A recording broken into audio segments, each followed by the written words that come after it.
சங்கீதம் 29 அதிகாரம். பலவான்களின் புத்திரரே, கர்த்தருக்கு மகிமையையும் வல்லமையையும் செலுத்துங்கள், கர்த்தருக்கே அதைச் செலுத்துங்கள். கர்த்தருடைய நாமத்திற்குரிய மகிமையை அவருக்குச் செலுத்துங்கள், பரிசுத்த அலங்காரத்துடனே கர்த்தரை தொழுது கொள்ளுங்கள். கர்த்தருடைய சத்தம் தண்ணீர்களின் மேல் தொனிக்கிறது, மகிமையுள்ள தேவன் முழங்குகிறார், கர்த்தர் திரளான தண்ணீர்களின் மேல் இருக்கிறார். கர்த்தருடைய சத்தம் வல்லமையுள்ளது, கர்த்தருடைய சத்தம் மகத்துவமுள்ளது. கர்த்தருடைய சத்தம் கேதுரு மரங்களை முறிக்கிறது, கர்த்தர் லீபனோனின் கேதுரு மரங்களை முறிக்கிறார்.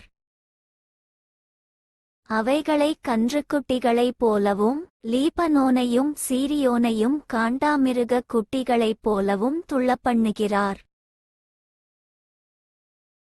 கர்த்தருடைய சத்தம் அக்கினி ஜூவாலைகளை பிளக்கும். கர்த்தருடைய சத்தம் வனாந்தரத்தை அதிரப்பண்ணும், கர்த்தர் காதேஸ் வனாந்தரத்தை அதிரப்பண்ணுகிறார்.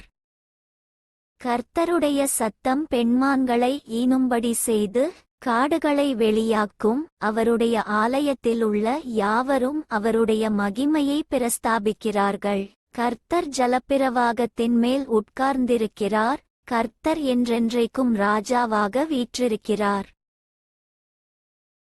கர்த்தர் தமது ஜனத்திற்கு பெலன் கொடுப்பார், கர்த்தர் தமது ஜனத்திற்குச் சமாதானம் அருளி அவர்களை ஆசீர்வதிப்பார்.